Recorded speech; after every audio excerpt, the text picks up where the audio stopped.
There is a difference between being alone and being comfortable with yourself. Most people never learn that difference. They fill every silence. They chase every distraction. They surround themselves with noise because quiet feels dangerous.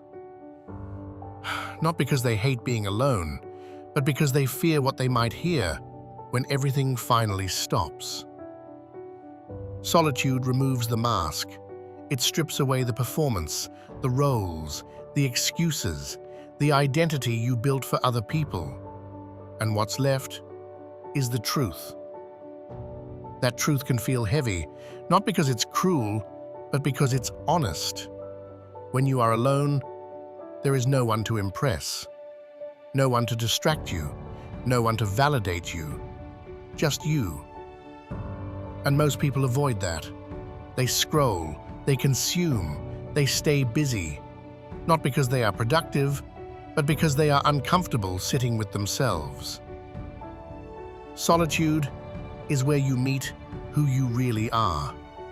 Not who you claim to be, not who you present online, not who you perform as in public, but who you are when no one is watching.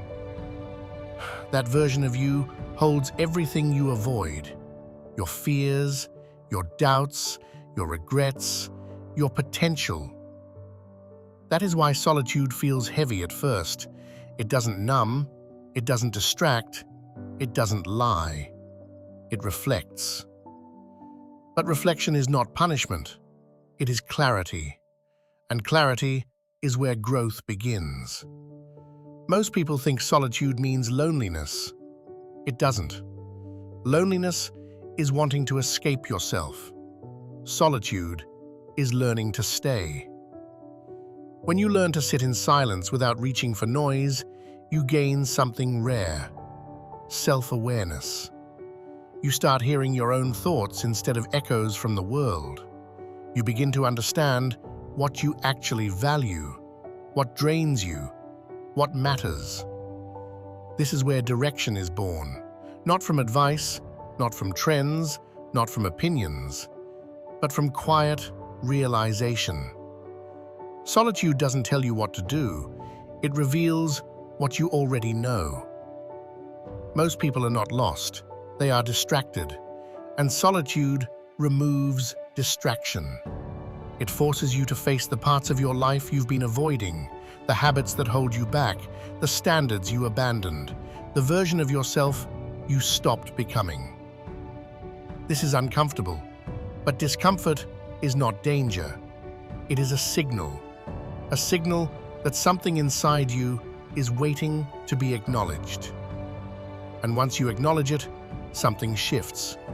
You stop needing approval. You stop chasing attention. You stop filling your life with noise just to feel alive. You become grounded, centered, quietly strong. Not because you withdrew from the world, but because you stopped letting the world define you. Solitude builds independence, not financial, not physical, mental.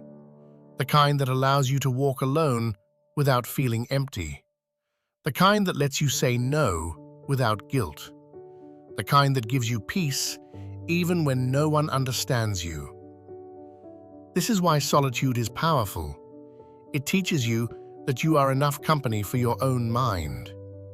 When you are no longer afraid of being alone, you stop settling.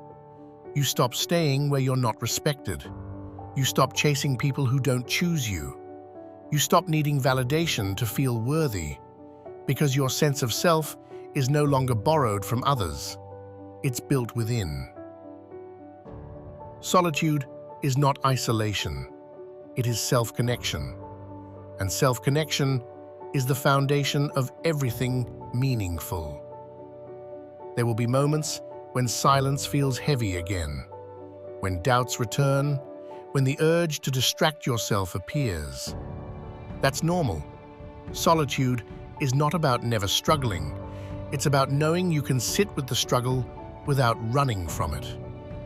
And that ability changes everything. Because when you can face yourself honestly, you can face life courageously. Solitude does not make you weak, it makes you real. And real is stronger than any performance.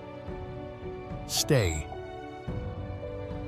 If this message resonates with you, like and subscribe for more content like this. This channel is built for people who are done waiting.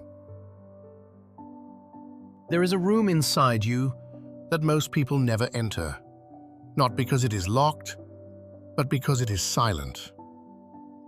No applause, no feedback, no validation, just stillness. This is where you either meet yourself or run back to noise. Most people spend their entire lives trying to be seen by friends, seen by strangers, seen by the world. But in solitude, no one is watching, and that's exactly why it's powerful. When there is no audience, there is no performance, no pretending, no exaggerating, no shrinking, just honesty. And honesty can be uncomfortable when you've been avoiding it. This is where you finally see the difference between who you are and who you've been pretending to be. Not with shame, with clarity. Clarity that doesn't judge, it invites. It invites you to step into yourself instead of hiding from your own reflection. You begin to notice how much of your life was built to avoid silence. Music, scrolling, conversation, noise. Not because you needed it, but because you were afraid of stillness. Afraid of hearing your own thoughts. But silence is not empty. It is full of answers, not loud answers, not perfect answers, but honest ones. In solitude, you realize you don't need to prove yourself.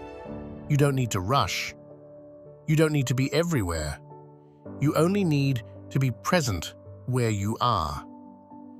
This is where your nervous system slows, where your mind softens, where your breath becomes deeper. You start responding instead of reacting. You start choosing instead of drifting. You become deliberate.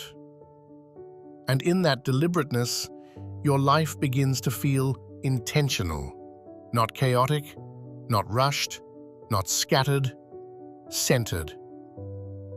Solitude teaches you something sacred. You don't have to be loud to be powerful. You don't have to be seen to be valuable. You don't have to be busy to be meaningful. Your presence alone is enough. So when the world becomes heavy, when the noise grows louder, when expectations pull you in every direction, return here, to the quiet, to yourself. Because the person you become in solitude is the person who can walk through any storm without losing their center. Stay in the quiet. It is where you are rebuilt.